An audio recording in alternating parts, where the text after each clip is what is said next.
Selamat datang kembali di Langit Hitam, tempat kisah nyata dan dunia gaib bertemu dalam satu garis tipis antara keajaiban dan takdir. Malam ini, kami melanjutkan kisah Arif, pekerja tambang yang hidupnya berubah setelah menolong seorang anak kecil, anak dari dunia bunian. Tapi kali ini, kisahnya bukan tentang penderitaan, melainkan tentang hikmah dan keberkahan yang muncul dari ketulusan hati. 3 tahun telah berlalu sejak Arif kehilangan segalanya di tambang lama itu. Ia sempat jatuh dalam keterpurukan, sendirian, tak dipahami oleh siapapun. Namun waktu, sebagaimana janji alam, selalu membuka tabir baru bagi mereka yang sabar. Sejak kejadian aneh itu, Arif memilih meninggalkan dunia tambang. Ia menenangkan diri di kampung kecil dekat Sungai Kapuas, menanam sayur, beternak, hidup sederhana. Tapi tiap malam, ia selalu bermimpi tentang cahaya hijau lembut dari hutan tempat ia dulu menolong anak kecil itu. Dalam mimpi, ada suara lembut yang memanggil namanya. Arif, saatnya kau kembali. Awalnya, ia mengabaikan, tapi malam ke-49, suara itu tak lagi datang sebagai mimpi. Ia mendengar jelas di luar jendela. Suara anak kecil tertawa kecil, lalu langkah kaki di halaman. Hatinya berdebar. Arif membuka pintu pelan, dan angin dingin menerpa wajahnya.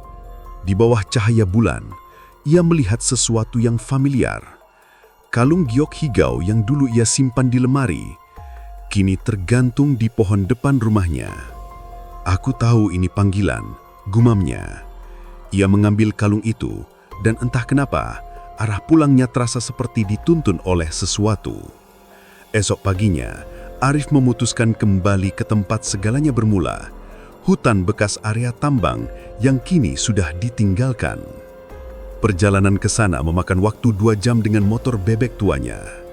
Jalanan becek, rumput tinggi menutupi bekas jalur kendaraan tambang. Tapi ketika ia tiba di sana, suasana terasa berbeda. Tak ada lagi mesin, tak ada suara manusia, hanya keheningan dan aroma tanah basah yang membawa kenangan lama. Di tengah hutan itu, ia berhenti. Angin berhembus perlahan, membawa suara gemericik air. Lalu samar-samar, di balik kabut, ia melihat bayangan seseorang, wanita dengan kebaya putih dan selendang hijau. Wajahnya sama persis dengan yang dulu ia lihat saat menolong anak kecil bunian itu. Arif, panggil wanita itu lembut. Langkahnya ringan seolah tak menyentuh tanah. Arif terpaku. Kau, Melati? Tanyanya pelan. Wanita itu tersenyum. Kau ingat namaku? Ia berjalan mendekat, lalu menatap Arif lama, bukan tatapan makhluk gaib, tapi tatapan penuh kasih, seperti seseorang yang menunggu lama. Kau pernah menolong kami, tapi yang kau dapat hanya kesedihan. Dunia manusia memang tak mengerti apa yang tak terlihat, tapi kami tak lupa, katanya. Arif hanya diam, dadanya terasa hangat dan bergetar aneh. Melati lalu membuka telapak tangannya. Dari sana muncul cahaya kecil yang berputar pelan, berubah menjadi sebungkus kecil kain hijau. Ini bukan emas, bukan permata, tapi apa yang kau butuhkan, berkah yang akan menjaga keluargamu sampai 7 turunan. Ketika Arif menerima bungkusan itu, tiba-tiba tanah di bawahnya bergetar ringan, angin berputar pelan, dan dunia seolah berhenti sejenak. Suara burung hening. Waktu terasa melambat. Saat ia membuka matanya, Melati sudah hilang. Hanya kabut dan kalung giok di tangannya kini berpendar hangat. Dengan hati berdebar, ia pulang membawa bungkusan itu. Di dalamnya hanya ada 3 biji benih, kecil berwarna emas, dan selembar kain dengan tulisan halus. Tanam di tempat yang hatimu paling damai. Jangan dijual, jangan ditakuti. Arif tak tahu maksudnya. Pati ia menanam ketiga biji benih itu di belakang rumahnya, di dekat sumur tua yang sering ia pakai untuk wudhu. Hari-hari berlalu, tak ada yang terjadi. sampai malam ke-14. Saat hujan turun pelan dan petir menyambar di kejauhan, 3 tunas kecil muncul bersinar kehijauan di bawah cahaya bulan. Dan mulai dari malam itu, Rizky Arif dan keluarganya berubah total. Malam itu suara hujan turun pelan di atap rumah kayu Arif. Ia menatap halaman belakang dari jendela. Tempat 3 benih yang ia tanam 2 minggu lalu, kini tumbuh jadi tunas berwarna keemasan samar. Daunnya berkilau jika terkena cahaya petir, seperti memantulkan cahaya yang bukan dari dunia ini. Awalnya, Aris tak ingin terlalu memikirkannya. Ia hanya merasa aneh. Mengapa tanaman itu tumbuh cepat padahal tanahnya biasa saja? Tapi istrinya, Siti, melihat hal berbeda. "Bang, daun-daun itu harum ya, seperti pandan tapi lebih lembut," ujarnya sambil tersenyum kecil. Arif hanya mengangguk, mungkin angin dari sungai. Namun di dalam hatinya, ia tahu ini bukan hal biasa. Ia masih ingat pesan Melati, tanam di tempat yang hatimu paling damai, jangan dijual, jangan ditakuti. Hari berganti minggu, 3 tunas itu tumbuh jadi pohon kecil setinggi dada orang dewasa. Daunnya lebat dan setiap pagi mengeluarkan embun bening yang menetes seperti air kristal. Anehnya, setiap kali embun itu jatuh ke tanah, tanah di sekitar jadi subur luar biasa. Rumput tumbuh cepat dan sayuran yang ditanam di dekatnya berbuah lebih besar dari biasanya. Siti mulai merasakan perubahan. Hasil panen mereka berlimpah, ayam-ayam cepat berkembang biak, dan air sumur belakang rumah terasa lebih segar. Arif setiap kali melihat wajah istrinya yang dulu sering murung, kini tampak bahagia. Tapi keanehan tak berhenti di situ. Suatu pagi, anak pertama mereka, Raffi, memungut sesuatu di bawah salah satu pohon itu. Serpihan kecil seperti daun kering, tapi ketika dipegang, terasa berat dan berkilau seperti emas. "Bang, ini bukan daun biasa," seru Siti, kaget. Arif menatap benda itu, lalu tersenyum samar. "Jangan heboh, Dek. Kita simpan saja, jangan bilang siapa-siapa." Hari demi hari, daun-daun itu terus berguguran dan semuanya berubah menjadi serpihan emas kecil ketika kering. Dalam waktu sebulan, mereka mengumpulkan cukup banyak hingga bisa membayar seluruh hutang lama Arif, bahkan memperbaiki rumah mereka yang dulu hampir roboh. Tapi Arif tetap rendah hati. Ia tak membeli barang mewah, tak sombong. Ia hanya memperbaiki rumahnya, membantu tetangga yang kekurangan, dan menyumbang untuk masjid kecil di kampung. Orang-orang mulai heran, tapi tak ada yang tahu dari mana datangnya Rizky Arif. Sampai suatu sore, datang seorang pria tua dari kampung sebelah, Pak Damin, yang dikenal suka mengamati hal-hal gaib. Ia berdiri lama di depan rumah Arif, lalu menatap pohon di belakang dengan sorot mata penuh arti. "Pohonmu bukan dari dunia ini, Nak." Arif terdiam. "Saya tahu, Pak, tapi pohon itu tumbuh karena saya menolong seseorang dulu." Pak Damin mengangguk pelan. "Kalau begitu, rawatlah dengan hati bersih. Rezeki dari alam halus tak boleh disalahgunakan. Kalau kau serakah, daunnya tak akan lagi berkilau, malah jadi abu." Arif mengangguk dalam-dalam.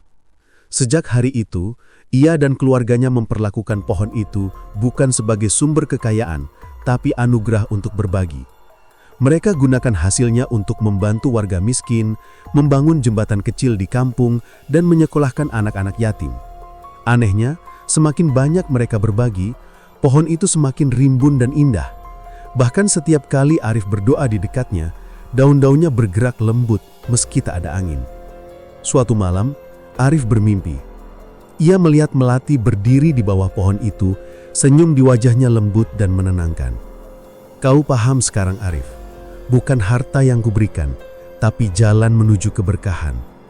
Dunia kami memberi, tapi hanya kepada mereka yang tak mencari." Ketika Arif terbangun, di tangannya ada sehelai daun berwarna hijau bercahaya.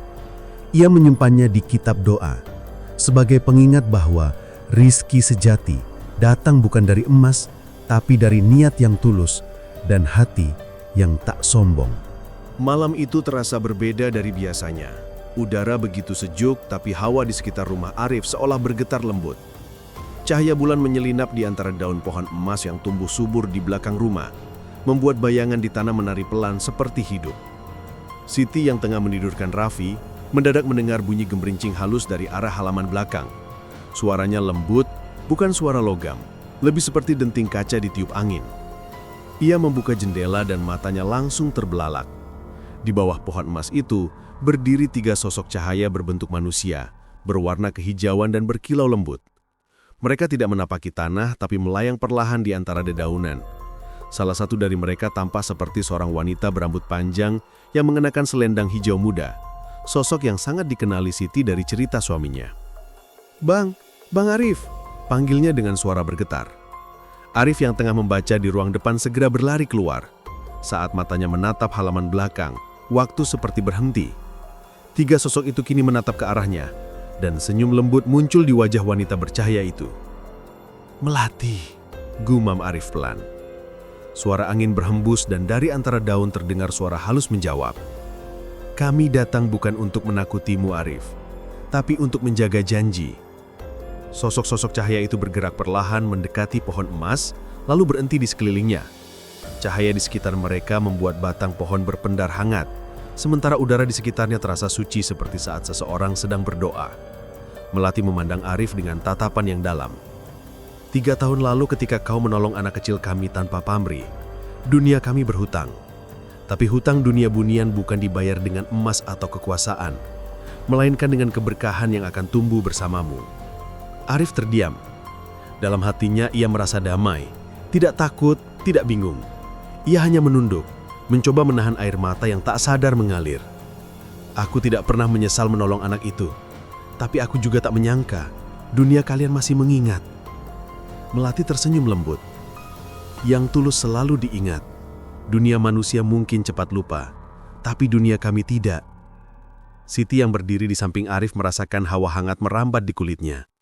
Ia melihat sosok wanita cahaya itu mendekat lalu mengulurkan tangan ke arah Raffi yang berdiri di belakang ibunya, memeluk erat kain sarung ayahnya.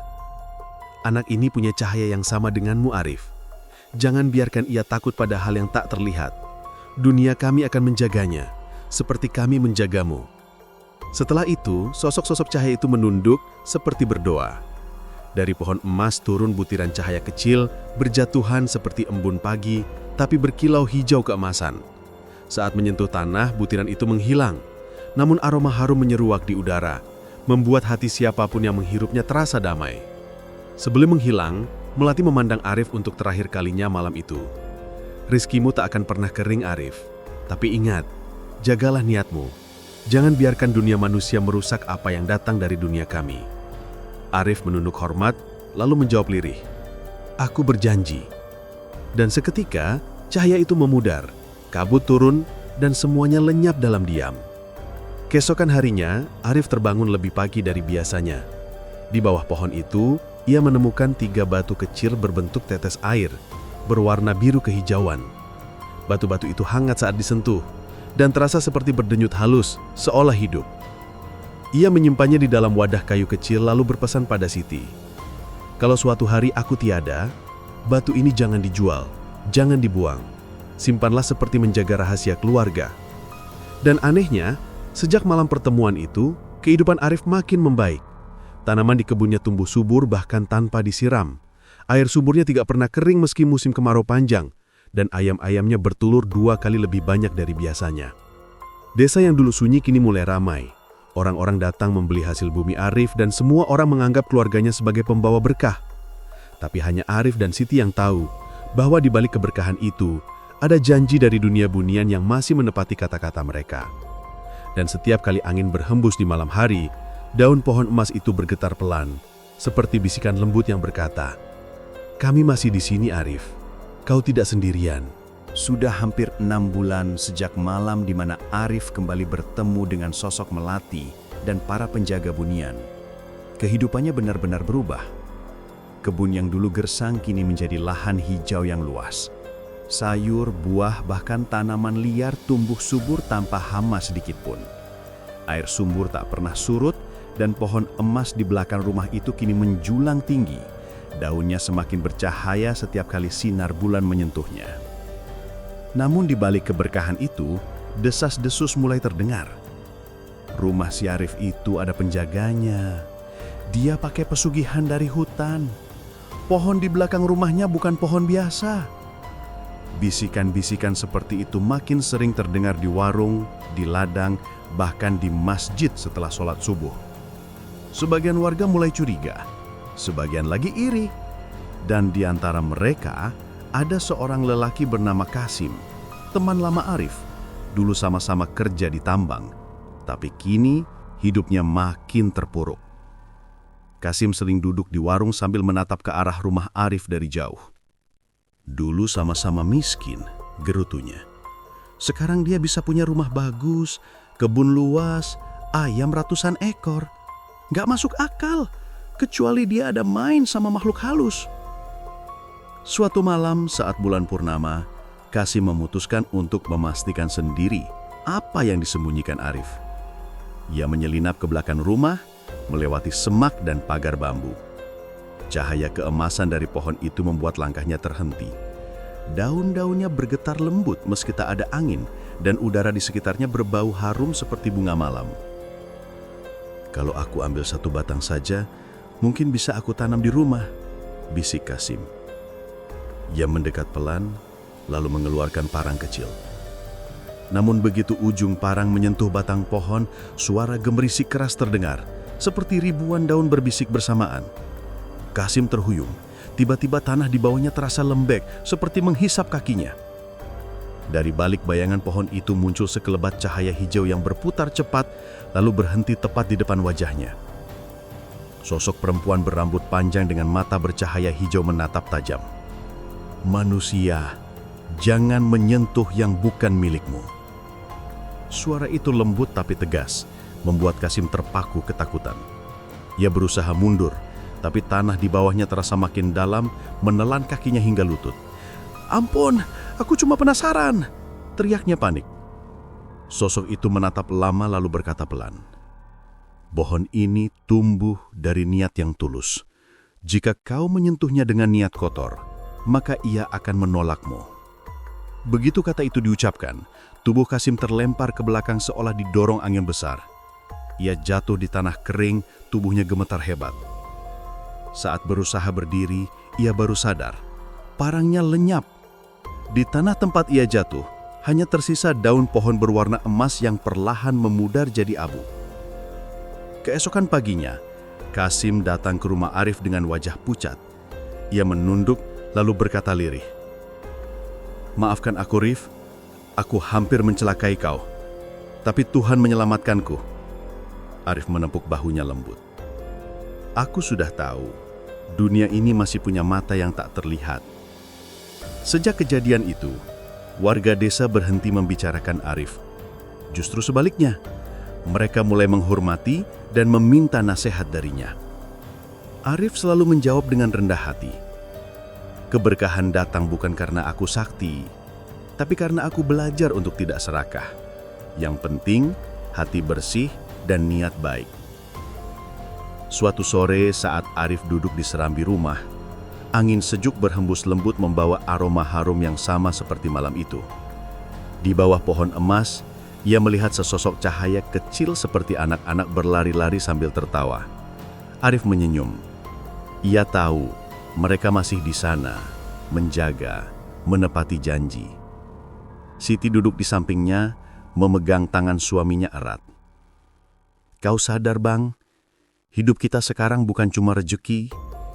Ini seperti anugerah yang dimaksudkan untuk membuat kita mengerti sesuatu." Arif mengangguk. "Iya, Ti. Aku rasa dunia bunian ingin menunjukkan bahwa keajaiban hanya datang pada hati yang ikhlas menolong." Malam itu mereka berdua berdoa dalam diam. Dan dari balik daun pohon emas, angin membawa bisikan yang nyaris tak terdengar. "Selama kalian menjaga niat, kami akan menjaga kalian." Sejak pagi itu, kehidupan Arif berjalan tenang. Ia bekerja di kebun, Siti menenun di serambi, dan Raffi, anak mereka yang baru berumur 7 tahun, selalu bermain di bawah pohon emas di belakang rumah. Anak itu tumbuh cerdas dan ceria. Tapi belakangan, Arif mulai memperhatikan sesuatu yang aneh. Raffi sering bicara sendiri, kadang tertawa, kadang seperti mendengarkan seseorang yang tak terlihat. "Raffi, kamu ngomong sama siapa, Nak?" Tanya Siti suatu sore, ketika melihat anaknya duduk di tanah, menatap kosong di udara. Raffi tersenyum polos. Sama kakak Melati, Bu. Dia sering datang main kalau sore. Siti langsung terdiam. Nama itu membuat hatinya bergetar. Ia menatap pohon emas di belakang rumah. Dan entah kenapa angin tiba-tiba berhembus lembut, membuat daun-daunnya bergemerisik seperti suara perempuan yang tertawa kecil. Saat malam tiba, Arif mendengarkan cerita Siti dengan wajah serius. Ia tidak marah, tapi justru menatap Raffi dengan penuh kasih. Kalau memang benar kamu melihat Melati, jangan takut, Nak. Tapi kalau ada yang aneh, langsung bilang ke ayah, katanya lembut. Raffi mengangguk. Kakak Melati baik ya, dia suka kasih aku bunga yang bisa nyala di gelap. Keesokan harinya, Arif mengikuti Raffi bermain di belakang rumah secara diam-diam. Ia bersembunyi di balik batang pohon jati, memperhatikan anaknya duduk di bawah pohon emas. Dan benar saja, udara di sekitarnya berubah lembut, seperti ada embun tipis turun di siang bolong. Dedaunan bergoyang, dan dari antara cahaya muncul sosok perempuan berambut panjang memakai kebaya putih, wajahnya teduh, tersenyum pada Raffi. Arif terpaku. Ia mengenali sosok itu, Melati. Tapi kali ini, Melati menunduk hormat padanya. Terima kasih, Arif. Suaranya lembut seperti desiran angin. Kami menepati janji. Anakmu adalah jembatan antara dunia kami dan dunia manusia. Jangan takut, karena ia akan membawa keseimbangan, bukan kesialan. Arif menunduk. Dadanya bergetar penuh haru. Jadi, Raffi bisa melihat kalian karena izin dari dunia bunian? Tanyanya pelan. Melati mengangguk. Bukan sekedar melihat, ia akan menjaga keseimbangan alam. Di masa depan, dunia manusia akan semakin lupa pada rasa hormat terhadap alam dan makhluk halus penjaga bumi. Anakmu akan menjadi pengingat. Setelah mengatakan itu, Melati perlahan menghilang meninggalkan sebatang bunga putih di pangkuan Raffi. Bunga itu berkilau lembut meski matahari sudah tinggi. Sejak hari itu, Arif dan Siti mulai menyadari bahwa Raffi memang memiliki penglihatan yang lebih dalam. Ia bisa merasakan ketika hujan akan turun, ia tahu kapan tanah butuh air. Bahkan kadang, ketika ada orang sakit di kampung, Raffi datang membawa air dari sumur mereka dan menyuruh orang itu meminumnya. Anehnya, hampir semua sembuh. Desa yang dulu mencurigai keluarga Arif, kini justru memuliakannya. Orang-orang datang dari jauh untuk meminta doa atau sekedar nasihat, tapi Arif tidak pernah menjual karunia itu. Ia hanya berkata, kebaikan tidak untuk dijual. Kalau kau ingin hidupmu tentram, jangan lupa berbagi dan berdoa. Namun di balik semua itu, Raffi semakin sering menenung di bawah pohon emas. Suatu malam, ia berkata kepada ayahnya, Ayah, dunia kakak Melati indah sekali. Ada sungai cahaya dan pohon yang bernyanyi. Mereka bilang, suatu saat nanti aku boleh datang kalau sudah waktunya. Arif menatap langit malam yang dipenuhi bintang, lalu mengelus kepala anaknya. Kalau memang waktunya tiba, pergilah dengan hati yang bersih. Tapi jangan pernah lupakan dunia kita, Nak. Karena manusia harus tetap berpijak di bumi. Raffi mengangguk. Kakak Melati juga bilang begitu. Malam itu, Arif memandang ke arah pohon emas yang berkilau lembut di terpa angin. Dalam hatinya, ia tahu bahwa dunia bunian belum sepenuhnya pergi. Tapi kali ini, kehadiran mereka bukan untuk menguji, melainkan untuk menjaga. Dan di tengah kesunyian malam, suara lembut terdengar dari arah pohon. Keseimbangan sudah terjaga, Arif. Tapi perjalanan anakmu baru dimulai. Malam itu, langit Kalimantan diselimuti kabut tipis. Bulan tampak bundar sempurna, memantulkan cahaya pucat di permukaan dedaunan basah. Arif duduk di serambi rumahnya, menatap hutan di kejauhan yang terlihat seperti laut gelap. Siti sudah tidur bersama Raffi, tapi hatinya gelisah, seperti ada sesuatu yang akan terjadi malam itu. Suara lembut datang dari arah pohon emas di belakang rumah, seperti nyanyian halus dari 1000 daun. Arif berdiri, melangkah perlahan ke sana. Saat sampai di bawah pohon, cahaya keemasan mulai menebar, menari-nari di udara seperti kunang-kunang yang berjumlah ribuan. Dan di tengah cahaya itu, muncul sosok Melati. Wajahnya sama seperti dulu, tenang, lembut, tapi kali ini matanya memancarkan kesedihan. "Arif," katanya lirih, "waktunya hampir tiba." Arif mengerutkan dahi. "Waktu untuk apa, Melati?" Sosok itu menatap ke arah rumah, ke jendela tempat Raffi tidur. "Dunia kami memanggil darah dari garis keturunanmu. Raffi sudah siap menyeberang. Tapi keputusan tetap di tanganmu sebagai ayahnya." Arif terdiam. Dadanya terasa berat. Ia menatap langit lalu menatap kembali sosok di hadapannya. "Kau tahu betapa aku mencintai anak itu, Melati? Dia hidupku. Kalau dia pergi ke duniamu, apakah aku masih bisa menemuinya?" Melati mendekat. Langkahnya seolah tak menyentuh tanah. "Bukan pergi, Arif. Hanya berpindah peran. Dunia bunian butuh penjaga yang lahir dari hati manusia yang murni. Dan Raffi adalah anak yang hatinya bersih. Ia akan hidup di dua alam, menjaga keseimbangan seperti yang pernah kau lakukan tanpa sadar." Malam semakin pekat. Dari dalam rumah, Raffi berjalan keluar tanpa suara. Wajahnya tenang, matanya memantulkan cahaya bulan. "Ayah, aku sudah tahu.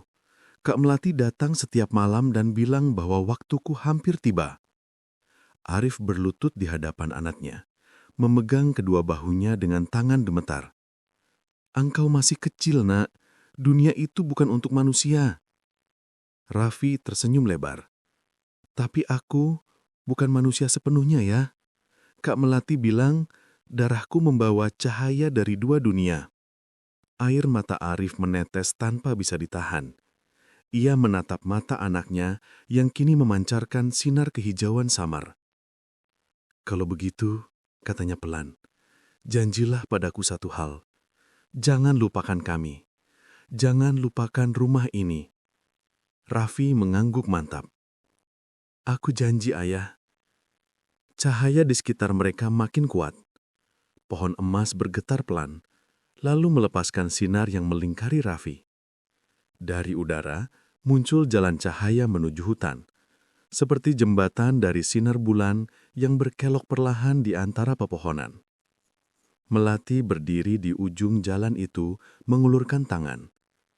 Raffi memandang ayah dan ibunya yang kini berdiri di serambi menangis dalam diam. Ia melangkah mundur sebentar, lalu berlari ke arah mereka, memeluk erat-erat. "Ayah, Ibu, jangan sedih. Aku nggak pergi jauh. Dunia mereka dan dunia kita saling terhubung lewat pohon ini." Siti hanya bisa memeluk anaknya erat sambil berdoa dalam hati agar Tuhan menjaga darah dagingnya dimanapun berada. Ketika Raffi melepaskan pelukan itu, angin berhembus lembut. Cahaya di sekelilingnya semakin terang hingga menyilaukan mata. Dan dalam sekejap, sosok Raffi menghilang, menyatu dengan cahaya, menyisakan keharuman bunga dan hembusan hangat seperti nafas kehidupan baru. Pohon emas kini tampak lebih indah dari sebelumnya. Daunnya berkilau seperti emas murni. Dan di batangnya, muncul ukiran alami berbentuk tangan kecil. Arif menatapnya sambil berlutut, lalu berbisik pelan. "Aku tidak kehilanganmu, Nak. Kau hanya berpindah tempat." Sejak malam itu, rumah Arif selalu diselimuti kedamaian. Kadang di tengah malam, angin berhembus membawa suara anak kecil tertawa dari arah pohon. Kadang bunga di bawah pohon mekar seketika tanpa sebab. Dan setiap kali itu terjadi, Arif hanya tersenyum. "Raffi sedang bermain di dunia seberang," katanya kepada Siti. Tahun berganti. Arif dan Siti menua dengan bahagia. Kebun mereka tetap subur, kampung mereka makmur, dan pohon emas itu menjadi tempat orang-orang berdoa setiap malam Jumat. Orang percaya, siapapun yang berdoa dengan hati bersih di bawah pohon itu, doanya akan dikabulkan. Tapi Arif tahu, itu bukan karena pohonnya. Itu karena cinta dan niat tulus yang melahirkan keajaiban. Dan suatu malam, saat bulan purnama menggantung tinggi, Arif bermimpi. Dalam mimpinya, ia melihat Raffi berjalan di taman bercahaya, sudah tumbuh dewasa, mengenakan pakaian putih bersinar lembut. Raffi menatapnya dengan senyum penuh damai. "Ayah, dunia kami dan dunia air kini seimbang. Terima kasih karena tidak menolak takdirku." Arif tersenyum dalam mimpi itu. Air matanya mengalir tanpa sedih. "Jaga dirimu, nak, dan jaga dunia ini." Saat terbangun, embun pagi membasahi bumi. Pohon emas berkilau lembut diterpa cahaya matahari. Dan di antara daun-daunnya, tampak sekilas sosok anak kecil tersenyum sebelum menghilang dalam cahaya putih.